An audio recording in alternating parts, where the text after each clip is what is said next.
There is a certain art to the skill of manipulation. Some are famed for being able to silver their tongue and honey their words to convey other things than their actual intentions. The art of speechcraft is something some are envious of. I'm talking beyond using fancy long words and actually stringing them together in a simple and quick way that all could easily understand. While most humanoid races have the like of politicians that serve this role, devils and demons are famed for manipulating people into selling their very souls with just their words. But there is a species of dragon, however, that is also talented in such an art, and those are the green dragons. Some know them as forest dragons, but I prefer the term poison dragons. Not just because that is their elemental breath weapon, but also because their words can be as toxic and corrupting as the poison itself, making them as symbolically powerful as they are literally powerful. It's not uncommon to see green dragons interfering in the politics and affairs of other beings, mostly those they think they can manipulate, such as humans, elves, and dwarves. And in truth, it's not that hard of a task for them, as they are very skilled in the art of wordplay and control. In fact, their desire for control and domination extends into how they govern. See, all dragons like to have their domain and minions that they control, but green dragons take their control to an illogical extreme. It's not uncommon to find a green dragon has set up spies throughout all the neighbouring lands, and probably some beyond. They can also be quite malicious in this regard, as it loves to control others it views as beneath them. And, in the eyes of a dragon, everything is beneath them. Many a green dragon takes the skulls and other trophies of those it kills to put on its border as a sign of power, and it likes to take direct control over its land, to the point where it knows every last thing about it. Most dragons would be content with a domain that they see as theirs, with nothing that can rival them within it. But a green dragon would never accept this. They need to make sure that everything within their domain views it as its master, or is killed and eaten by the dragon as a display for the others. This even includes things like wildlife in all of its forms, and depending on the power of the green dragon, it might even want the very trees to be loyal to it. Have you ever heard the expression, even some of the trees are his allies? While this could very much fit some of the most ancient green dragons. But even the lowly green wormling can get the local animals more aggressive to serve them, such as wolves and bears. This might even be an indirect thing that they do without knowing, as they can do such things magically. In fact, out of all the chromatic dragons, greens are some of the more magically gifted. Well, they are all sorcerers, but greens take this less instinctual, and might actually go and learn some form of wizardry. But a lot of them view it as beneath them, so it's not a common thing, just something I've tended to notice. I'd like to talk about their hordes for a moment. See, all dragons love their treasures, and greens are no exceptions to this, but they always prefer the more sentimental things. And they also have an interesting quirk I've seen that no other dragon tends to do. See, a lot of green dragons actually have displays where they have collections of sorts. They might even grow plant life in a way around it to make it look more elaborate and natural. This is less so to show off to people and more for its own private enjoyment. While wandering into the domain of a green dragon, it might serve you well to remember what they like as gifts. While coins and gems will always suffice, they love all forms of artistry. Bonus points if its creator is no longer with us. But a creation by an elf will be treasured by them, as they view elves with hatred and love to withhold their treasures from them for themselves. Here is the quite paradoxical thing though. You don't want to impress them too much, for it is quite common for a green dragon to take living beings and add them to their horde as collections or slaves. Something like a poet, painter, scholar, bard, maybe even a mage of sorts if they like them enough. but they might also take mighty beasts or monsters alive as trophies. It's rarer, but I've seen it been done. Another thing you will find in their hordes is something that is personal to someone else. See, when a green dragon defeats a rival or enemy, they like to keep a souvenir of them, usually something that person cared for deeply and was sentimental to them.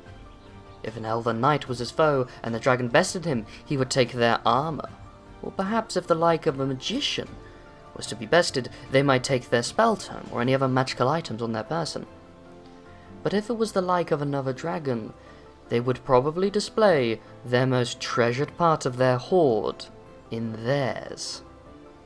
Their lairs might actually be hard to find, as they are quite fond of making them within hidden places, such as small caves, under ancient trees, behind waterfalls, and maybe even through a small cave at the bottom of a lake. But any place that you are not going to notice at first glance would work for them. They also tend to make all sorts of poisonous traps to keep out those who are unwanted. They live within forests, if I have not made that clear already. But given how much can be in just one forest, and how small forests actually tend to be, greens can be content with owning just their small forest. However, they must own said forest fully, and let no other creature that could possibly rival them or even envy them stay within their lands.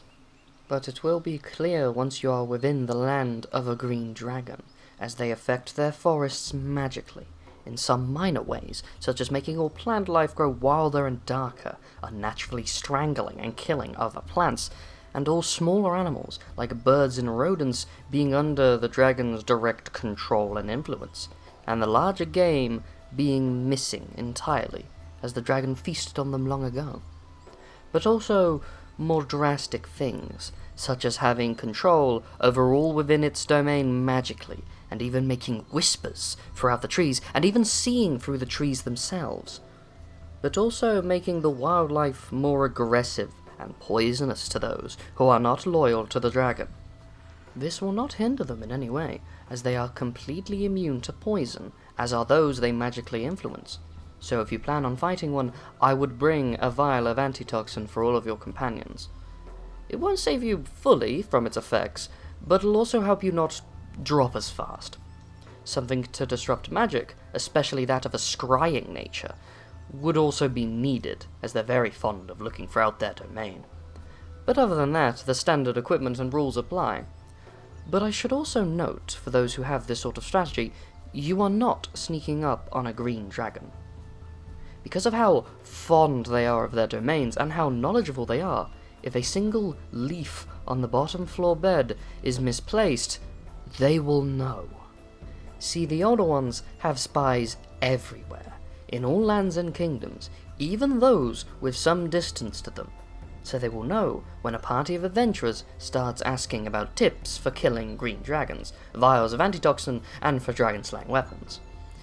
They will almost certainly know you are coming, so hiding the fact would be a redundant waste of time. Hell, I know most older green dragons have their hands in the politics of humanoid lands, but more on that later. I quickly just want to note how diverse of array of minions they tend to keep is, because you will find all sorts serving them in all forms and manners, from rulers to whole kingdoms to constructs and creations, the lowly kobold to other mighty dragons. Greens tend to be able to manipulate all into doing their bidding, once they set their mind onto it, to the point where most who serve them might not even be aware that they are serving a green dragon. But despite their tendency to recruit all types, they prefer having creatures of the land beneath them. This is mostly because they can have complete control and manipulation over them. It's quite common to see animals and smaller, weak-willed monsters as little more than mindless servants to a green dragon. But they also would want to do this to humanoids too, and if they find a way to mind control them, they absolutely would and use them to this benefit.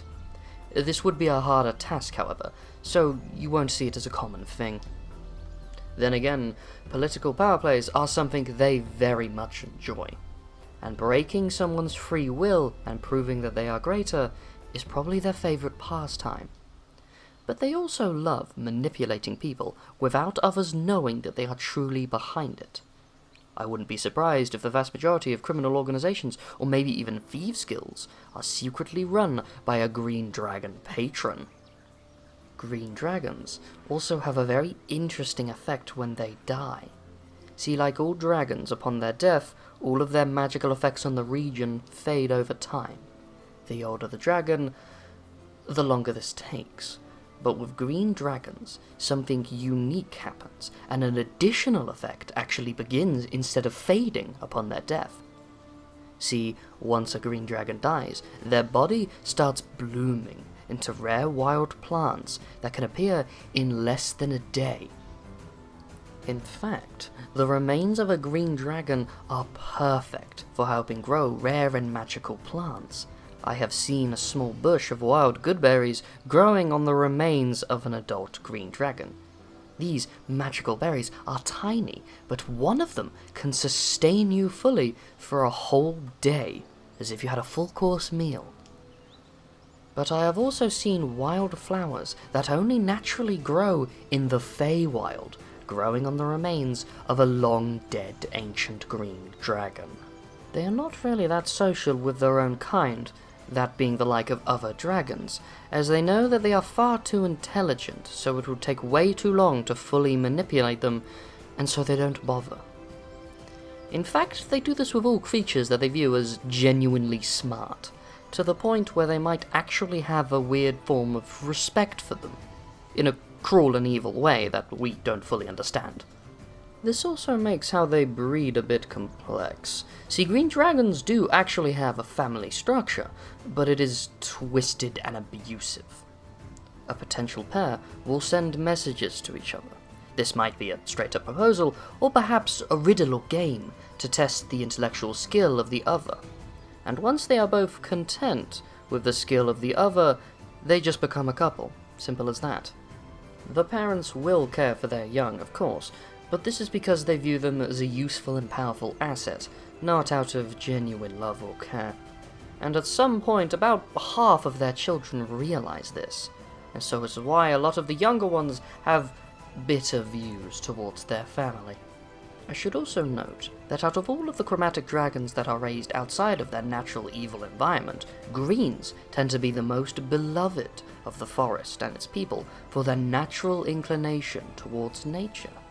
I have met a green dragon called Matan, who was a guardian to a magical grove of dryads, and was absolutely beloved by them, and he himself was their servant, genuine and honestly, but not in a master and underlord type way, a genuine, loving, caring relationship between the both of them. But their natural nature is that of poison, and those around it will be affected by the more toxic aspects as the region as a whole. This is almost tragic and sad depending on how the dragon views it, but magic can manipulate all sorts of things, and if the dragon's horde magic is strong enough, perhaps they can even deny their own true nature. But with all of this being said, older green dragons are the most likely ones to try and corrupt younger wormlings of other types of dragons. If a different type of dragon, say a metallic or gemstone one, turned evil, you will find it is quite common that a green dragon had their manipulating hands involved at some point. Dealing with green dragons becomes inevitable at some point, once you're adventuring for long enough. I have had many dealings with such green dragons. In fact, I would almost call one my friend. No, that's way too kind. Perhaps a rival? No, that's way too harsh. I don't exactly know how to describe my relationship with her. I'm speaking of a dragon I have a personal connection with. Her name is Kazkara, and she is a magical shop owner. She loves giving new quests to new adventurers, and ripping them off with prices. She's a cheapskate, and I would have nothing to do with her if I had the choice. Unfortunately, I rarely get the choice, as she tends to always have something I need, and I suspect she deliberately goes out of her way to do so. The amount of times we have foiled each other's plans is uncountable now, and yet we keep bumping into each other. I remember one infuriating scenario where we had to travel together for 1.5 years. something I am very glad is over, I might add. Now I only see her when her face is shrouded in illusion, as she polymorphs herself more than any other dragon I've ever met. But I should mention some of the good things. She did save my life on one occasion, and I do help her out in a few of her schemes every now and again. We also tend to have the same political beliefs, and whenever there is a power play, we tend to be on the same side in most matters. But she truly does get on my nerves sometimes. The only solace between these blasted interactions I have with her is the fact that she dislikes them just as much as I do. Both of us are going to be foes to the bitter end, I suspect. And unfortunately, this endless charade is going to continue till one of us dies, and it'll most likely be me given my age span. Ugh, I don't want to talk about her anymore. I should get back to doing other things before I just turn this conversation into a rant. But thank you for listening to my tales, though. I am the Ashspawn. Feel free to leave a like, comment, or even subscribe. It would mean a lot to me. But till next we meet, fellow traveller, have a good day, for I know that I won't.